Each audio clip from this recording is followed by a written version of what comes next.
कृष्णाभ्यां नमः। श्री रेवती रमणाय नमः। श्री सीतारामाभ्यां नमः।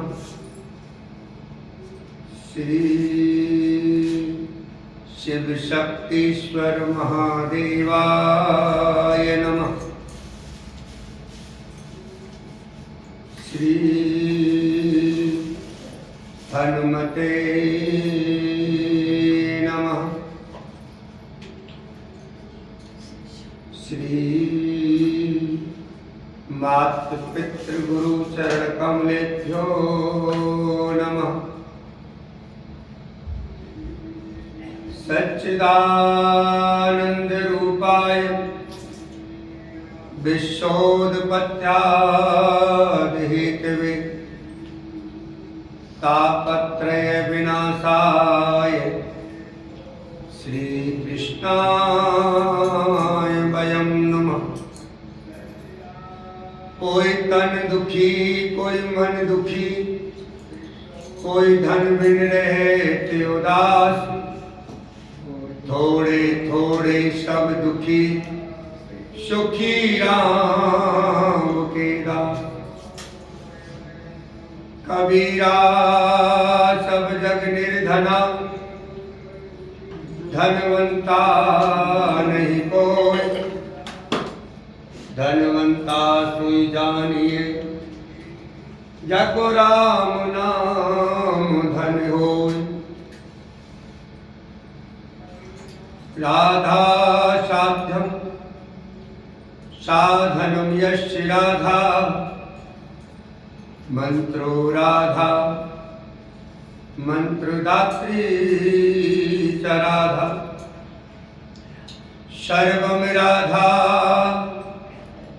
जीवनम यस्य राधा, राधा राधा वाच्यम तस्य शेषम्। श्री गुरु चरण सरोज रज निज मन मुकुर सुधार। बरनहुँ रघुबर विमल जसु, जो दायक फल चार। बुद्धहीन तनु जानिके, सुमिरो पवन कुमार। बल बुद्धि विद्या देहु मोय, हरहु कलेश विकार। जय जय श्री राधारमण, जय जय नवल किशोर, जय गोपी चित जोर प्रभु, जय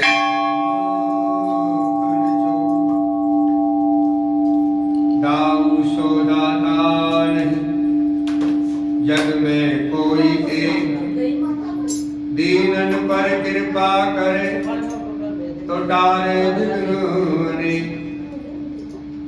पूजा से फल देते हैं जग के सारे दिन, दर्शन से फल देते हैं बाबा श्री बलदेव। इष्ट यशोदानंद है सुबल तो बलराम, करहु कृपा आनंद घन श्री राधा घनश्याम। ओम कृष्ण कृष्ण कृष्ण कृष्ण कृष्ण कृष्ण कृष्ण हे, कृष्ण कृष्ण कृष्ण कृष्ण कृष्ण कृष्ण कृष्ण हे, कृष्ण कृष्ण कृष्ण कृष्ण कृष्ण कृष्ण पाहि मां। कृष्ण कृष्ण कृष्ण कृष्ण कृष्ण कृष्ण रक्ष मां। राम राघव राम राघव राम राघव रक्ष मां। कृष्ण केशव कृष्ण केशव कृष्ण केशव पाहि।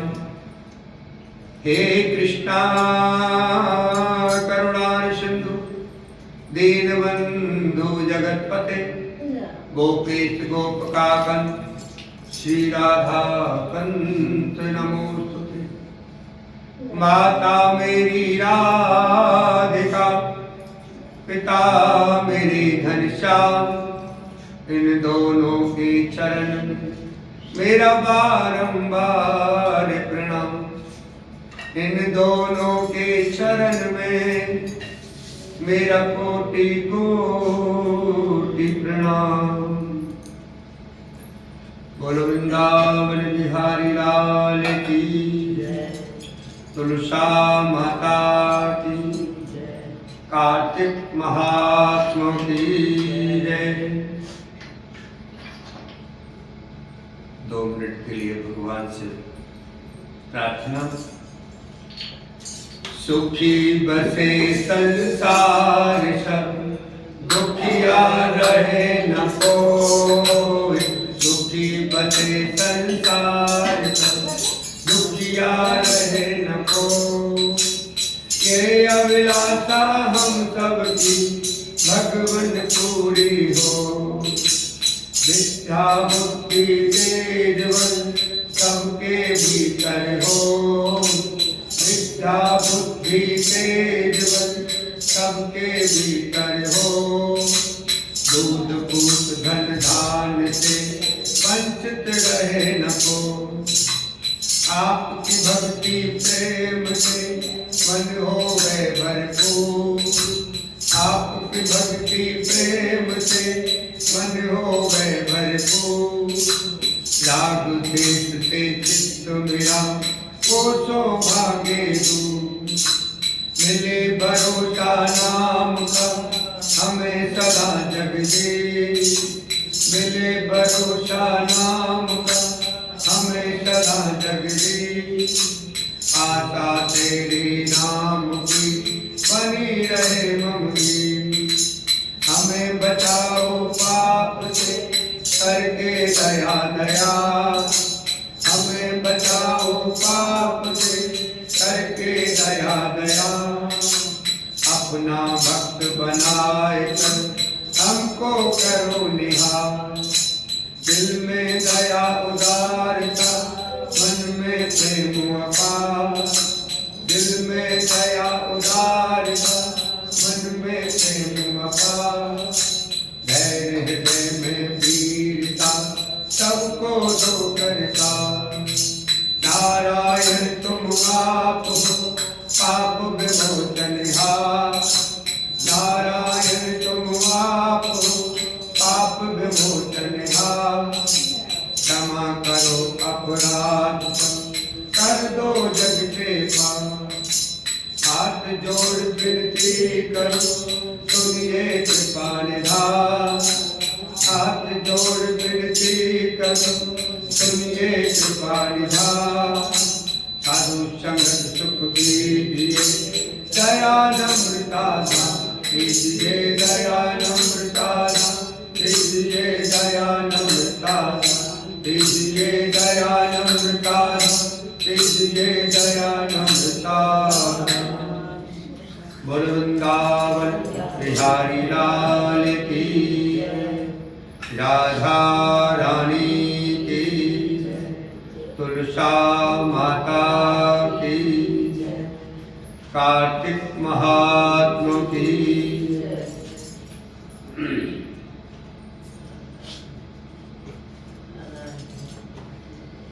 तुभ्यं नमामि नारायणं।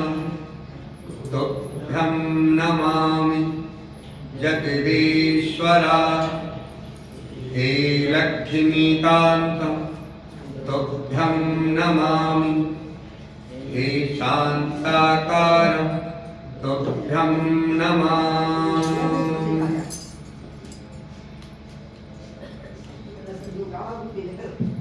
कल की कथा में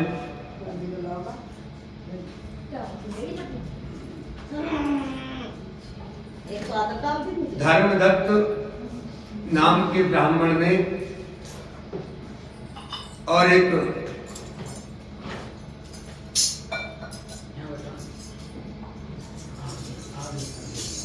अनेकों जन्मों के पापों से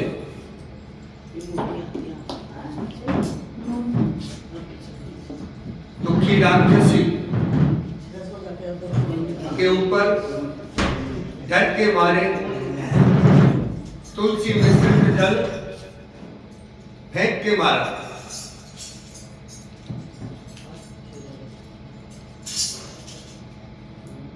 तुलसी मिश्रित जल से उसके सारे पाप नष्ट हो गए। तो राक्षसी ने अनुनय विनय की, उनके चरणों में गिरकर प्रार्थना की, किसी भी तरह मेरा उद्धार करें। तो ब्राह्मण ने तुलसी मिश्रित जल अपने हाथ में लेकर ओम नमो भगवते वासुदेवाय मंत्र बोलते हुए उसका अभिषेक किया, छींटे लगाए, जिससे उसका शरीर प्रेत योनि से छूटकर मुक्ति पा गया। तो भगवान के पार्षद आए, उन्हें अपने साथ ले जाते हुए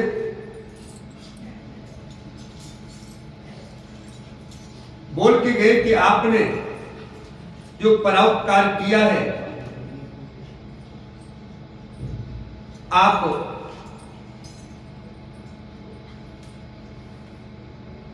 एक राजा बनोगे, कालांतर में तुम भी राजा बनोगे और फिर वैकुंठ धाम को प्राप्त करोगे। इस प्रकार नारद मुनि से कथा सुनने के बाद राजा पृथु ने कहा, हाथ जोड़कर कहा, हे महाराज, अब भगवान की पूजा का महात्म सुनाने की कृपा कीजिए। तब नारद जी बोले कि हे राजा पृथु, जो मनोविनोदन हंसी में भी भजन करता है उसको परम पद प्राप्त हो जाता है। यानी हंसी मजाक में भी अगर भगवान का भजन हो तो भी उसका फल प्राप्त होता है। भाव कुभाव अलख आलसहु, नाम जपत मंगल दिस दसहु। किसी भी प्रकार के प्रभु का चिंतन किया जाए, प्रभु का गुणगान किया जाए तो वो कल्याण कर देता है, इसको परम पद प्राप्त हो जाता है। जो श्रद्धायुक्त होकर भजन करता है उसके महात्मा का वर्णन नहीं किया जा सकता। इस संबंध में मैं अति प्राचीन इतिहास सुनाता हूं, आप ध्यान पूर्वक सुनो। नारद जी ने कहा, कलिंद पर्वत पर दीर्घपुर नामक नगर में शुभाऊ नाम का अत्यंत धर्मात्मा राजा राज्य करता था। वह प्रजा का पुत्र के समान पालन करता था। उसके धूमकेश नाम का एक पुत्र था जो अत्यंत दुराचारी, परस्त्रीगामी, चोर तथा जुआरी था। पुत्र के दुराचरणों को देखकर राजा शुभाऊ ने उसे ताड़ना दी, यानी उससे धमकाया, डांटा, परंतु वह किसी प्रकार नहीं माना। एक दिन गेंद खेलते हुए उसकी गेंद छोटी रानी के महल में जा गिरी। जब वह गेंद लेने के लिए महल में गया तो रानी उस पर मोहित हो गई और उन दोनों ने कामांध होकर भोग विलास किया। तब राजा को इस बात का पता चला तो उसने कुमार को प्राण दंड न देकर देश से निकाल दिया। अब राजकुमार वन में रहकर प्रतिदिन मांस मदिरा खाता पीता और रात्रि को वैश्याओं के यहाँ निवास करता। चोरी आज करके जो भी द्रव्य लाता वह सब वैश्याओं को दे देता इसी प्रकार घूमते फिरते एक दिन वह वृंदावन में आ गया। कुछ समय बाद उसने सत्यव्रत नामक एक परम विष्णु भक्त को देखा, जो अपना सब घर बार छोड़कर कार्तिक मास में भगवान का पूजन करता तथा केवल कंद मूल फल खाता था। वह भक्त नित्य प्रति भगवान से प्रार्थना करता कि हे भगवान, हे जनार्दन, हे गोविंद, इस दुख रूपी संसार में डूब रहे मुझ दीन की आप रक्षा करें। मैं राधा जी सहित आपको बारंबार नमस्कार करता हूं। प्रेम मग्न होकर वह कभी कभी रोने भी लगता था। भक्त की ऐसी दशा होती है, कभी प्रेम में इतना डूब जाता है कि रोने लगता है। धूम्रकेश ने उस भक्त की जब यह क्रिया देखी तो रात्रि को वैश्या के घर आकर मिट्टी की एक मूर्ति बनाकर वैसे ही सब कृत्य किया और अंत में स्तुति याद करके वैश्या के घर में ही सो गया। ऐसा रंग सदकर्म का किसी किसी पर ही चढ़ता है। प्रभु की कृपा हो जाए, कोई पूर्व जन्म का पुण्य उदय हो जाए, तभी ऐसा अवसर हमें प्राप्त होता है। दैव योग से राजा के दूत भी उसी समय वहां आ गए और उनके हाथ में से धूम्रकेश मारा गया। तब यमदूत उसको महापापी समझकर मारते हुए पकड़कर यमराज के पास ले गए। धूम्रकेश को देखते ही यमराज अपने सिंहासन से खड़े हो गए और पाद्य अर्घ्य आदि देकर उसका सत्कार किया। फिर अपने दूतों को फटकारते हुए कहा कि तुमको धिक्कार है, जब हमने ये आज्ञा दी हुई है कि विष्णु भक्तों को यहां पर मत लाओ, फिर तुम धूम्रकेश को यहां पर क्यों लाए?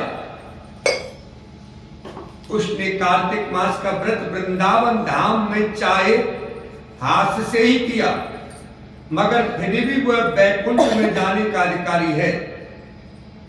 तत्पश्चात यमराज धूम्रकेश से बोले, भगवान की भक्ति 9 प्रकार की है। उनकी कथा सुनने के से राजा परीक्षित, कीर्तन से सुखदेव जी, स्मरण से प्रहलाद जी, पाद सेवा से लक्ष्मी जी, पूजा से पृथु, वंदना से अक्रूर जी और दास भाव से सुग्रीव, मित्र भाव से अर्जुन तथा आत्मनिवेदन से राजा बलि जिस प्रकार परम पद को प्राप्त हुए हैं, उसी प्रकार चाहे हास्य से ही तुमने भगवान की पूजा की। जन्म जन्म मुन जतन कराई, अंत राम कई आवत नहीं। अंत समय में प्रभु का गुणगान हो जाए, अंत समय में प्रभु का नाम आ जाए तो परम पद की प्राप्ति हो जाती है। तो कहते पूजा की, मगर फिर भी तुम स्वर्ग के अधिकारी हो। यद्यपि अंत समय से पूर्व किए गए अपने कर्म अनुसार तुम नरक के अधिकारी थे। जो तुम्हारा पूर्व का कर्म था वो आपको नरक में ले जाता, लेकिन अंत समय में वृंदावन में जो व्रत आपने किया है उसके कारण आप स्वर्ग के अधिकारी हो। तथापि अब निश्चय तुम्हें वैकुंठ प्राप्त होगा। निरर्थक नहीं जाती पूजा, कभी निरर्थक नहीं जाती। जहां पर भगवान शालिग्राम है वहीं पर गंगा की नदी तथा अन्य तीर्थ भी हैं। तब धूम्रकेश यमराज से पूछने लगा कि भगवान, सब नदियों को छोड़कर गंगा जी को कैसे प्राप्त हुए? यमराज ने कहा, किसी समय देवशिरा नामक ऋषि सब लोगों की हित कामना से गंगा जी के तट पर तपस्या कर रहे थे। उनके इस घोर तप से भयभीत हो कर इंद्र ने ऋषि की तपस्या भंग करने के लिए मंजू गोसा नाम की अप्सरा को देखा। मंजू गोसा स्वयंवरी के स्थान में क्रीड़ा करती हुई अपने रूप और यौवन का प्रदर्शन करके अनेक हाव भाव दिखाने लगी। फिर उसी स्थिति में उसने मुनि के चरणों का स्पर्श किया तो उनके रोमांच खड़े हो गए। तत्पश्चात मुनि को अपने वशीभूत जान मंजू गोसा ने अपनी दोनों भुजाएं उनके गले में डाल दी। तब क्रोधित होकर मुनि ने श्राप दिया कि तुम मुझे इस संसार सागर में डालने को उद्यत हुई हो, इसलिए तुम नदी बन जाओ। तब मंजू गोसा ने प्रार्थना करते हुए मुनि से कहा कि हे मुनि, मैं श्राप योग्य नहीं हूं, आप मुझे क्षमा करें। उसकी प्रार्थना से द्रवित होकर मुनि ने कहा कि जिस समय भगवान विष्णु वृंदा के श्राप वश शिलारूप होकर तुम में गंगकी में स्थित होंगे, तब तुम भगवान को धारण करने वाली होगी। इस प्रकार मेरे द्वारा दिया गया यह श्राप तुम्हारे लिए वरदान से भी अधिक श्रेष्ठ सिद्ध होगा। यमराज कहने लगे, हे राजकुमार, अब तुम विष्णु लोक को जाओ। तब धूम्र के सुंदर विमान में बैठकर वैकुंठ लोक को चला गया। बोलो वृंदावन बिहारी लाल की। एक दिन कार्तिक मास के व्रत और पूजा का फल इतना होता है, तो प्रतिदिन स्नान पूजा और ध्यान भगवान का किया जाए तो उसका फल अनंत गुना होगा। तो हम नमामि नारायण, तो हम नमामि जगदीश्वर, हे लक्ष्मीकांत, तो हम नमामि हे शांताकार, तो हम नमामि।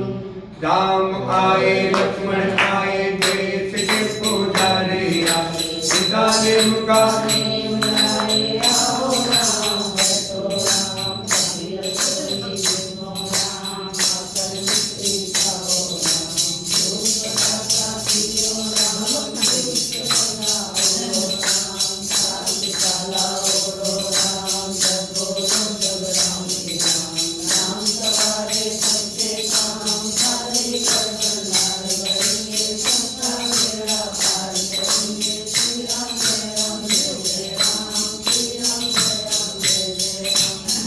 सीता माता कहानी कहा करती थी और श्री राम जी सुना करते थे।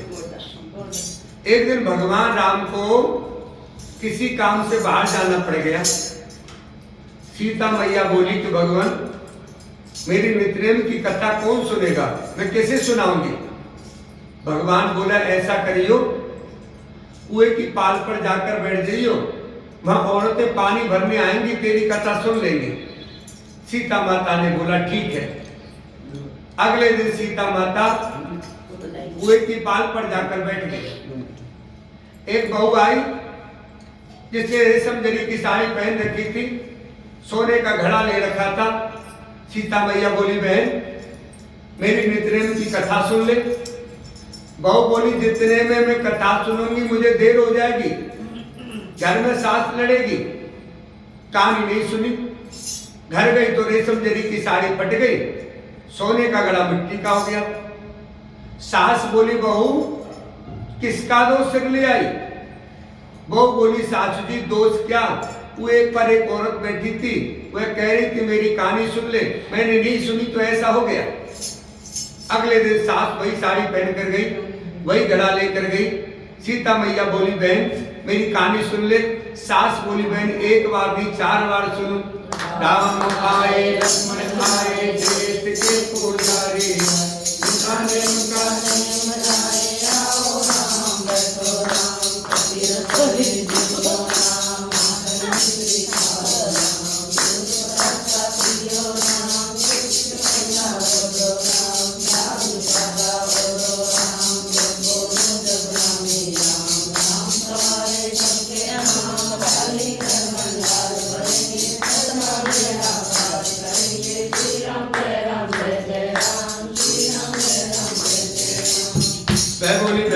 कहानी तो बहुत अच्छी लगी।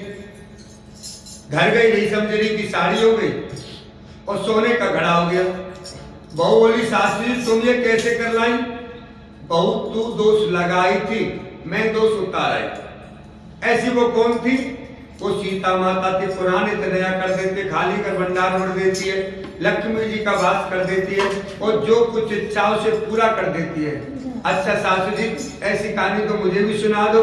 ले बहू तू भी सुन ले। राम आए लक्ष्मण आए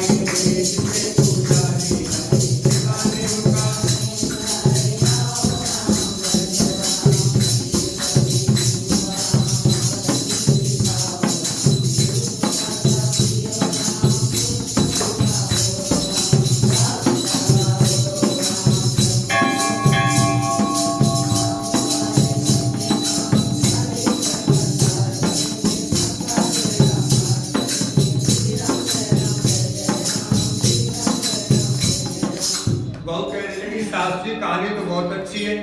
सास बोली बहू रोज कर लिया करेंगे। अब सास बहू नहाती, पूजा पाठ करती, लेकिन सीता माता की कहानी कहती। एक दिन उनकी पड़ोसन आई, बहन जरा आंच दे दे। वो बोली अभी हमने आंच नहीं जलाई है। पड़ोसन बोली सुबह 4 बजे से उठकर आप क्या कर रही है? बोली सुबह 4 बजे से नहाए धोए पूजा पाठ करी, सीता माता की कहानी कही। पड़ोसन बोली इससे क्या होता है? सीता माता की कहानी कहने से अटूट भंडार बढ़ जाते, सारे कार्य सिद्ध हो जाते। पड़ोसन बोली बहन ऐसी कहानी तो मुझे भी सुना दो। ले भाई तू भी सुन ले। राम आए लक्ष्मण आए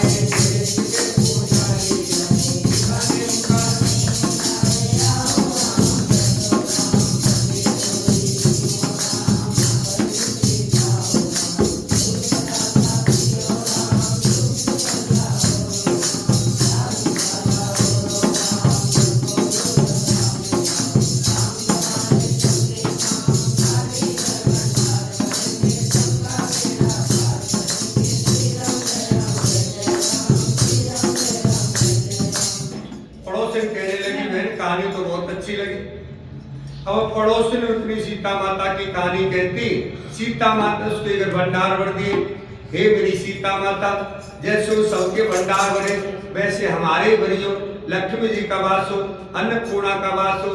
बोलो सीता माता की जय।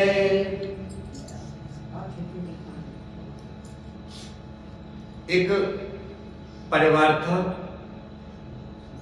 हमारा तुम्हारा जैसा सामान्य। एक ही बेटा था, बेटे की शादी हो गई लेकिन उसके कोई संतान नहीं थी।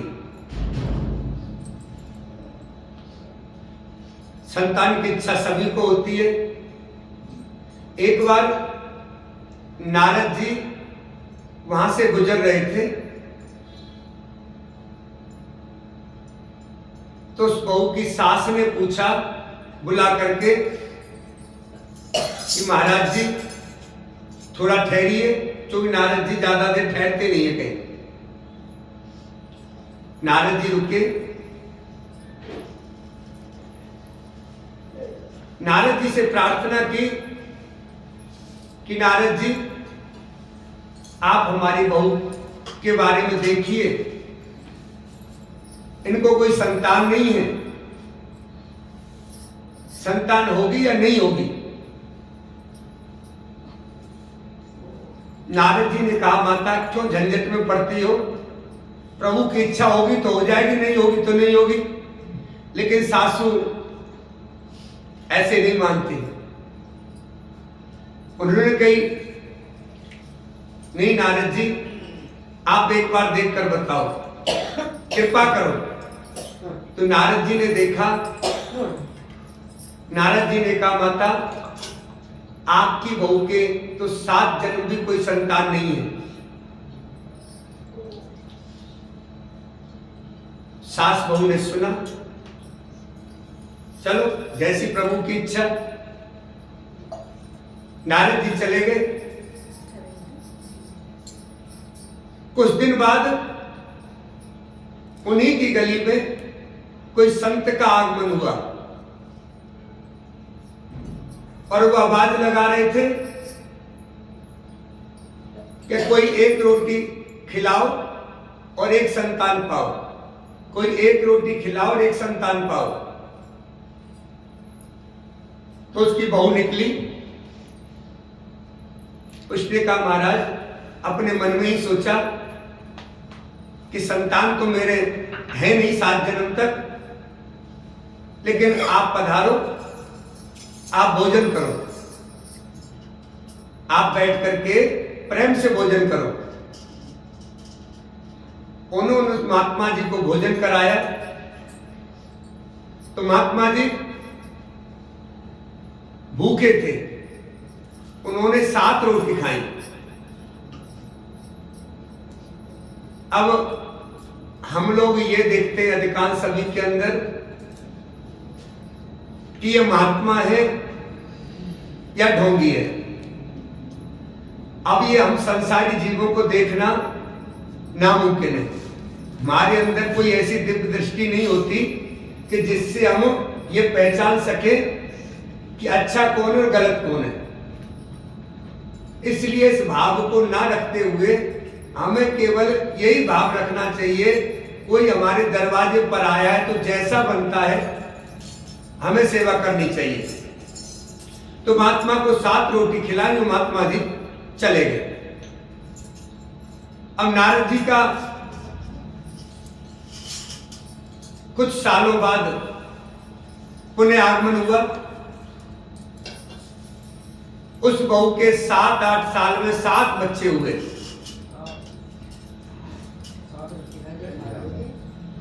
तो नारद जी का पुनः आगमन हुआ। नारद जी वहां गए तो नारद जी ने उसकी सास से पूछा कि बालक किसके खेल रहे हैं। सासू माता ने कहा कि महाराज जी ये बालक उसी बहू के हैं जो आप मना करके गए थे। नारद जी ने कहा ऐसे कैसे हो सकता है। नारद जी भगवान के पास गए। नारद जी को जब कुछ गड़बड़ लगती थी सीधे बैकुंठ जाते थे भगवान के पास। भगवान के पास पहुंचे। भगवान तो अंतर्यामी है, सब कुछ जानते हैं कि क्या क्या किसके मन में चल रहा है। अंधेरे में करें चाहे उजाले में करें, दिन में करें चाहे रात में करें, भगवान से कुछ छुपाया नहीं जा सकता। भगवान ऐसे ही बहाना कर करके लेट गए कि सर में दर्द हो रहा है। नारद जी वहां पहुंचे तो नारद जी ने अपना प्रश्न भूल करके प्रभु से कहा कि भगवान क्या बात है, आप परेशान लग रहे हो। तो भगवान ने कहा कि नारद जी हमारे सर में दर्द है, तबीयत ठीक नहीं है। तो नारद जी ने कहा प्रभु इसका क्या उपाय करें जिससे ठीक हो जाए। तो भगवान ने कहा कि आप किसी भक्त का कलेजा लेकर के आओ। यदि कोई भक्त अपना कलेजा देता है तो मेरा सर दर्द ठीक हो जाएगा। नारद जी निकल पड़े, सारे संसार में घूम आए, लेकिन किसी ने भी अपना कलेजा निकाल के नहीं दिया। हमारी भक्ति भी इसी प्रकार की है। हम पर कोई इस तरह का समस्या आ जाए तो हम फेल हो जाते हैं। चाहे साक्षात भगवान ही आकर के हमसे कुछ मांगे, लेकिन हम नहीं दे, प्रभु यही नहीं देंगे, बाकी आप कुछ भी ले लो। तो कलेजा नारद जी सारे संसार में घुमाए, कहीं भी किसी ने कलेजा नहीं दिया। नारद जी मुंह लटकाए हुए भगवान के पास खड़े हो गए। भाई नारद जी क्या हुआ, आपको किसी भक्त का कलेजा मिला नहीं मिला? भाई प्रभु किसी ने नहीं दिया। तो भगवान ने कहा कि इस तरह अमुक स्थान पे, स्थान का नाम बताया कि आप उस स्थान पर जाओ और वहां एक भक्त है, उससे जाकर के आप कलेजा लेकर के आओ। नारद जी वहां पहुंचे। वही भक्त जो ये कह रहा था कि कोई एक रोटी खिलाओ और एक पुत्र पाओ। वहां पर अपनी दिनचर्या की काम कर रहा था। उससे जाकर के नारद जी ने कहा कि प्रभु को बड़ी तकलीफ है और किसी भक्त का कलेजा मांगा है, आप अगर दें तो बड़ी कृपा होगी। उस साधु ने कहा कि इसमें कृपा की क्या बात है, हमारा शरीर ही प्रभु का है, यदि कलेजा हमारा प्रभु के कोई काम आता है तो इससे बड़ा और हमारा सौभाग्य क्या होगा। भक्त ने तुरंत कलेजा निकाला और नारद जी को दे दिया। नारद जी भागे दौड़े भगवान के पास पहुंचे कलेजा लेकर के, और भगवान प्रेम से बैठे हुए मिले। और जिस भक्त ने कलेजा निकाल के दिया था वो भक्त भी प्रभु के पास ही बैठा हुआ था।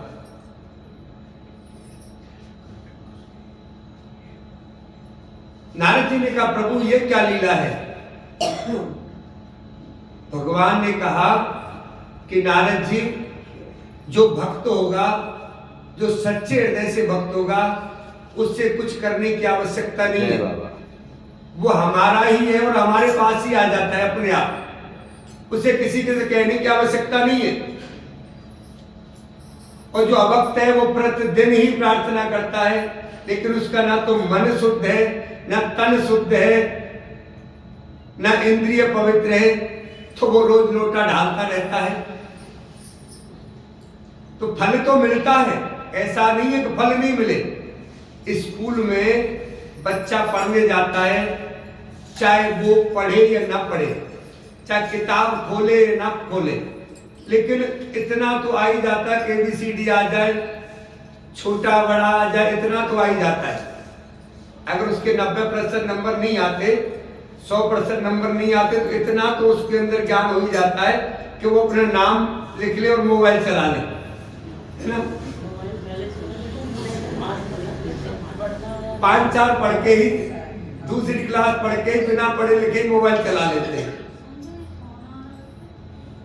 इतना ज्ञान हो जाता है। तो जो है हमारे कर्म को, हमारे जो पूर्व जन्म के जो दंड हैं उनको हमारा कर्म बदल सकता है। सच्चे मन से कर्म किया जाए तो उससे हमारा जीवन बदला जा सकता है। बोलो वृंदावन बिहारी लाल की जय, बोलो शनिदेव महाराज की जय। एक ब्राह्मण था, पाठ करने जा रहा था। रास्ते में शनिश्चर महाराज मिले। ब्राह्मण बोला, शनिदेव महाराज कहां जा रहे हो? शनिश्चर बोला, हे ब्राह्मण, मैं राजा के लगने जा रहा हूं। ब्राह्मण बोला कि राजा के लगेगा तो सारी प्रजा दुखी होगी, मेरे लग जाए। ब्राह्मण बोला 7 साल की ना ओटी जाए, 5 साल की ना ओटी जाए, 2.5 साल की ओटी जाए, 2.5 साल की ना ओटी जाए, 1.25 साल की ना ओटी जाए, 1.25 पैर की ओट ली। ब्राह्मण 1.25 पैर की शनि की दशा को उठकर नदी के किनारे पर जाकर बैठ गया। आसन बिछा के पाठ करने लगा।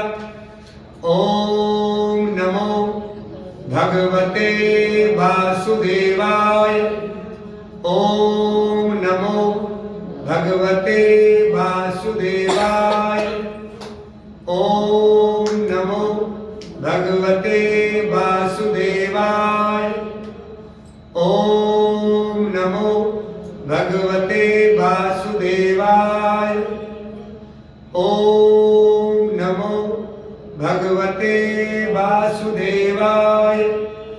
5 बार करके माला फेरने लगा। नदी में 2 मतीरे बहे जा रहे थे, उसने निकाल के घोड़े के नीचे रख लिए। राजा के लड़के के सिर बन गए। राजा के लड़के के सिर काट के रखे हैं, यानी ब्राह्मणी किसी से कहियो मत। यानी ये उस ब्राह्मण को पता था कि मेरी दशा लगी है। उसने अपनी ब्राह्मणी से कहा, अपनी पत्नी से कहा कि ब्राह्मणी किसी से कहना मत कि राजा के लड़के के सर मेरे घुटने के नीचे रखे हैं, मेरे दशा लग रही है। उसने एक से कही, क्योंकि स्त्री के मन में कोई बात पचती नहीं है, किसी से नहीं कहेगी, तो माँ और बहन का फोन आ गया तो जरूर बताएगी, और फिर कहेगी कि वो तो किसी से नहीं कहेंगी। ऐसा ही होता है ना, क्योंकि स्त्री के कोई भी बात अंदर पचती नहीं है। ये स्त्री को श्राप लगा हुआ है, स्त्री को ये श्राप लगा हुआ है। पुरुष बहुत बातों को अंदर रख लेता है, पुरुष नहीं बताता, लेकिन स्त्री को श्राप लगा हुआ है। ये कई बार मैंने पहले ही बताया है। ये युधिष्ठिर जी ने अपनी मां को, कुंती को श्राप दिया था, क्योंकि कुंती ने कर्ण के बारे में छुपा के रखा था, और जब कर्ण का देहांत हो गया, कर्ण की जब मृत्यु हो गई, तो मां कुंती को जाते देखा, रोते देखा। युधिष्ठिर ने कहा, मां शत्रु पक्षी का था, दुश्मन था, उसके मरने पर आप क्यों रो रही हो? मां ने फिर भी बहुत छुपाया, बताया नहीं, लेकिन अंत में बताना पड़ा। तो जब युधिष्ठिर ने श्राप दिया कि तुमने हमसे इतनी बड़ी बात छुपा ली, हमारे बड़े भाई की हत्या हमसे ही करवा दी, यदि आप पहले ही हमसे बता दिया होता तो हम पूरा राज अपने भाई को दे देते, हम युद्ध नहीं करते, हम हार मान लेते, लेकिन युद्ध नहीं करते। हमारे भाई को ही हमारे हाथ से मरवा दिया।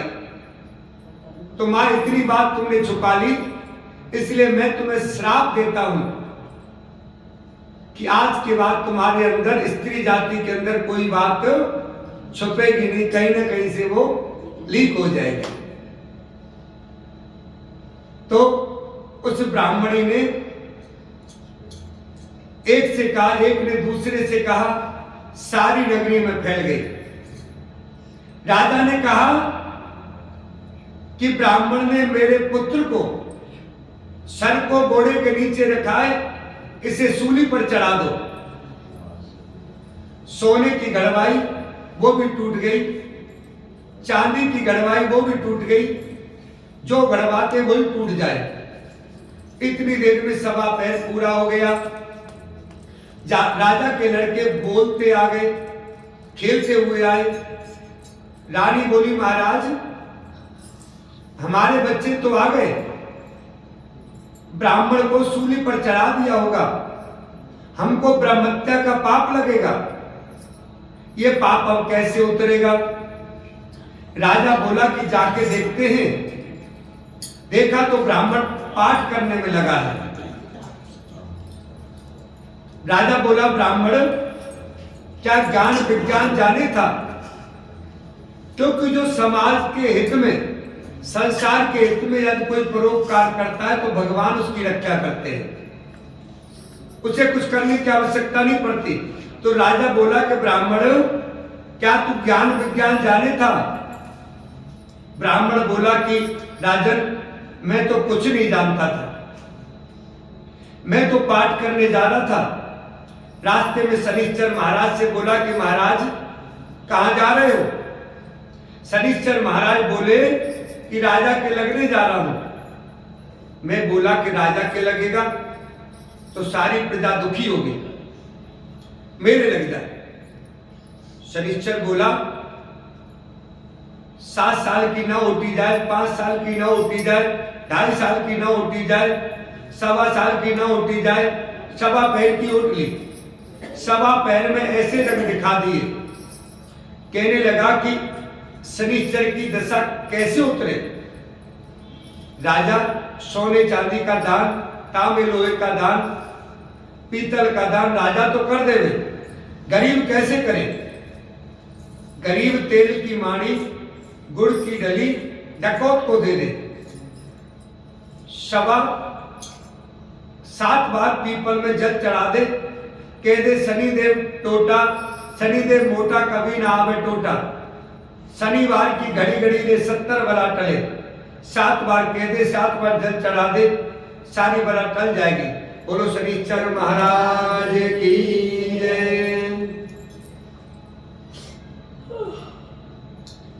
तो आज शनिदेव का दिन है। हमारे यहाँ माता की पूजा होती है, तो माता का भजन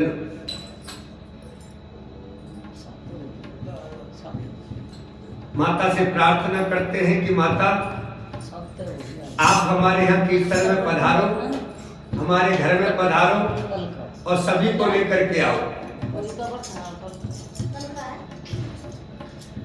ये गोटेदार चुनरी आजा माँ ओढ़ के, ये गोटेदार चुनरी आजा माँ ओढ़ के, तेरे घर आजा मैया मंदिर को छोड़ के, तेरे घर आजा मैया।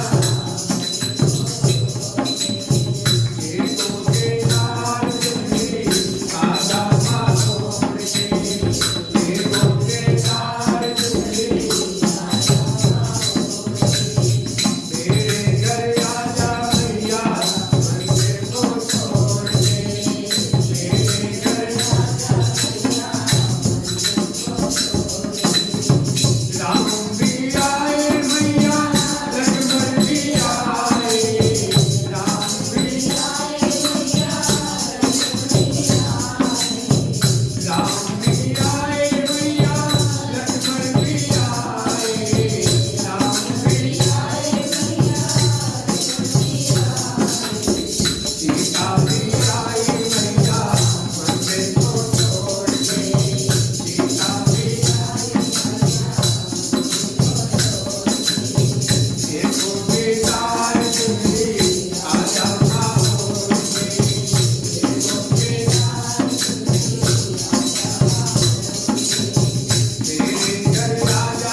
श्री कार्तिक भगवान की है आरती, पापियों को पाप से तार। श्री कार्तिक भगवान की है आरती, पापियों को पाप से तार।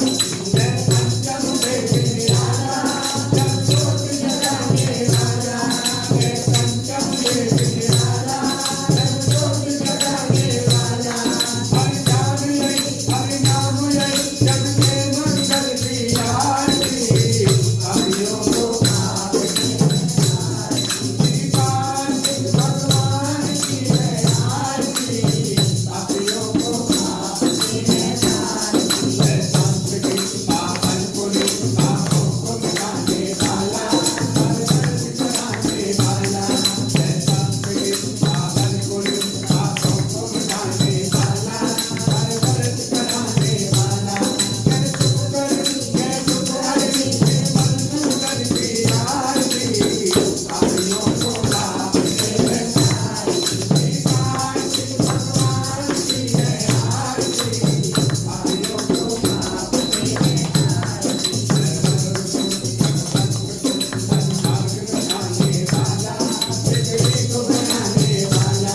जय भगत को सन्मार्ग बनाने वाला, पृथ्वी को बनाने वाला। श्री राम यही, हरि राम यही, सबकी महिमा की आरती, पापियों को पाप से तार। श्री कार्तिक भगवान की है आरती, पापियों को पाप से तार। वृंदावन बिहारी लाल की जय, बांके बिहारी तेरी आरती गाऊं।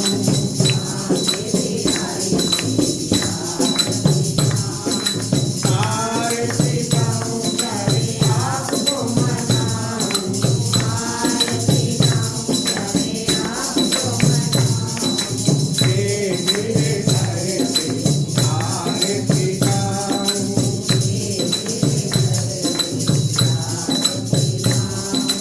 मोर मुकुट से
लाल की, राधा रानी की, बलराम जी महाराज की, तुलसा माता की, कार्तिक महात्मा की, मर्यादा पुरुषोत्तम रामचंद्र भगवान की, शिव शक्तिश्वर महादेव की, संकट मोचन हनुमान जी महाराज की, गुफा वाले बाबा की, कालका मैया की, सतगुरुदेव महाराज की, अपने अपने माता काल की, बस्ती माता की, गौ माता की, भारत माता की, सत्य सनातन धर्म की, गाय की सच्चिया जोताई माता तेरी सदा, जयकारा शेरवाली साचे दरबार की, ओम नमः पार्वती पते हर हर महादेव, जय जय श्री राम, जय जय श्री राम, जय जय श्री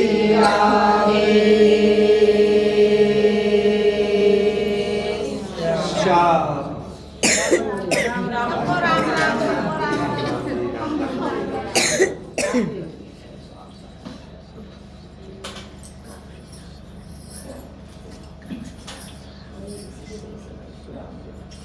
ओम जौ शांति गगन शांति पृथ्वी शांति राम शांति रोपदय शांति वनस्पतय शांति विश्वे देवा गंगाजल सीधे ही मुंह में गया। बैठी रहे जैसी भी आ रही होगी। उसके आने के बाद देखो मैं